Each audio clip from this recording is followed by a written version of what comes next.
Hi, welcome to another episode of Montana Shares, your opportunity to find out about the nonprofits that make our state so great.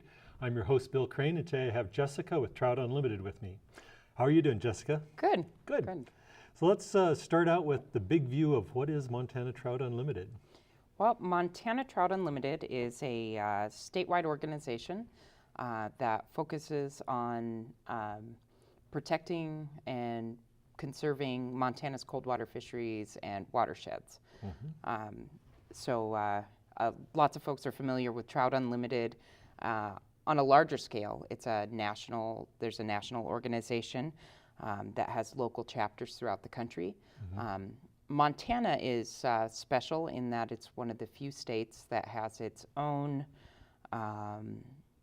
state council that has employees. There's 5 employees for the state council in Montana. And all of the fundraising that we do stays within Montana to work on Montana streams. That makes us a bit unique. So if people are familiar with Trout Unlimited General, the nationwide organization, they might not realize that Montana has its own independent resource in that way. Because we've got the best fishing, right? Right. We need a statewide one. We do, and we have some of the best stream access of any state in the nation, and great abundant habitat and lots of wild and native trout. So, good. Okay, so you're sort of unique in the country, and then, so what is the work that you do sort of day to day? Day to day, well, we have, I guess we have sort of 2 different roles. We have a project role where we are actually either through funding or actually out there with tall boots planting willows, working on projects that improve fish habitat. So we work in coordination with some employees that are specialized in mine reclamation, especially in the western part of the state. I know some folks are familiar with the work that's happened on the Clark Fork as a result of years and years of mine contamination. Trout Unlimited National, along with Montana Trout Unlimited, has worked to improve that fish habitat where there's a stream called Silver Bow Creek that comes out of Butte, which not even insect life lived in. And now they're finding pure West Slope cutthroat are returning to the stream after this restoration project. So making habitat healthier for man and fish alike. Those waters wouldn't be too great to send kids into either. Right. when the insects don't grow, they don't want to send the kids in. Right. So that's one part. We work on projects. We work on raising money for projects, project coordination, and the other aspect of that is advocacy, providing expert opinions and resources for Montana Fish, Wildlife, and Parks. So if they're trying to maybe look for some rule changes or some ways they can better formulate policy, they might come to us and ask, so what do you, as people who work in this specific field, think is the best course of action? Or what would your membership support? We've got about 4,500 members in Montana. It's a pretty large, robust group of folks, and most of them are anglers. Not all of them. Some of them are just conservationists, but most of them are anglers, so they have some interest in what our legislature, the state legislature, does as far as stream access or water quality regulation. So that's the other part of what we do is advocacy through the legislature, through administrative, like Fish, Wildlife, and Parks. Right. So, yep. And so I think one of the great things about nonprofits is they always tend to work together a lot. So tell us about some of the collaborative work that you do with other groups in the state. We collaborate a lot with other nonprofits.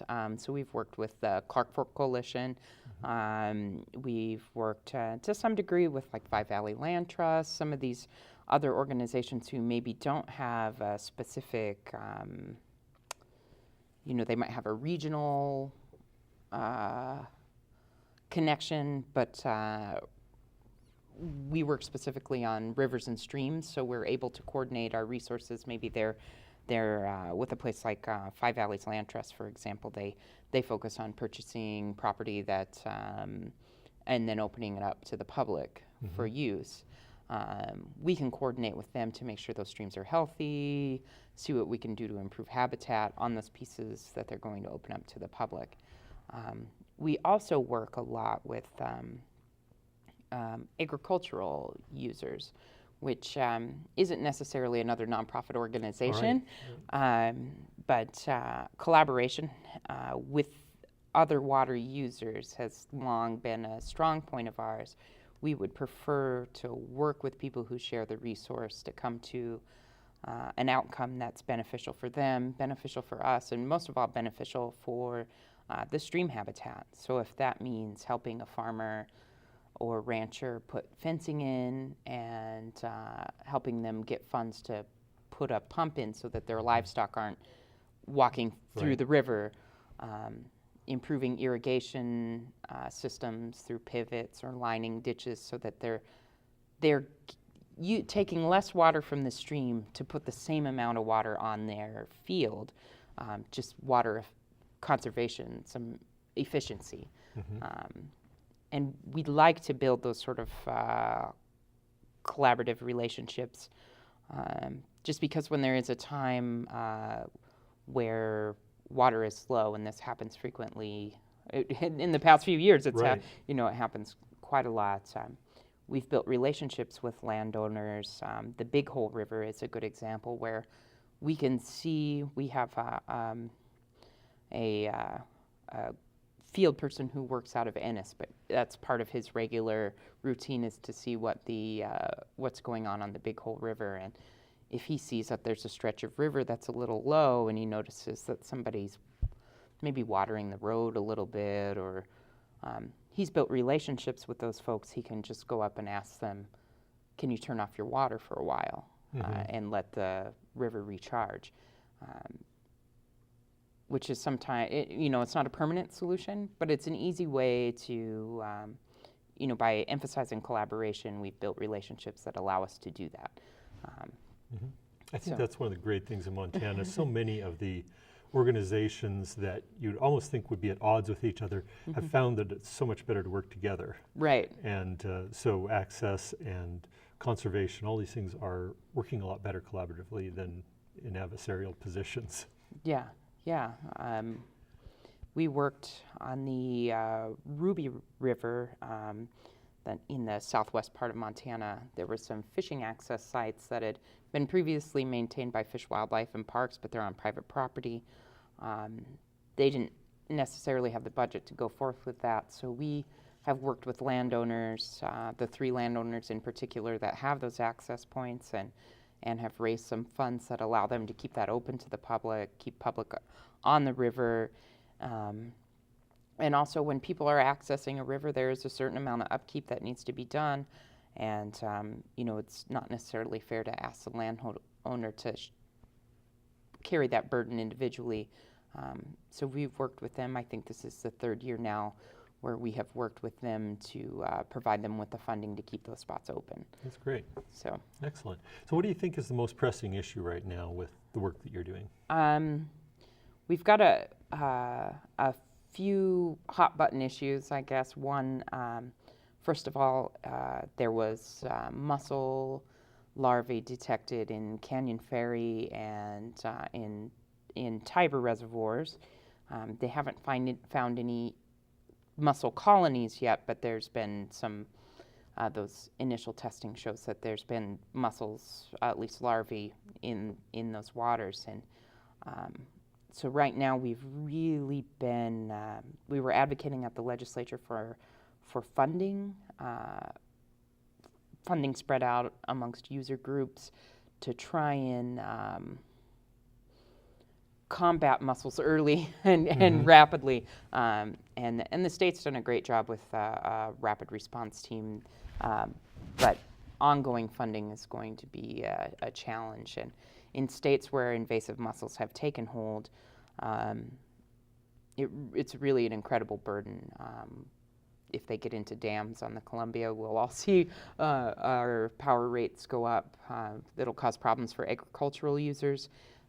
Mussels will grow inside of pipelines.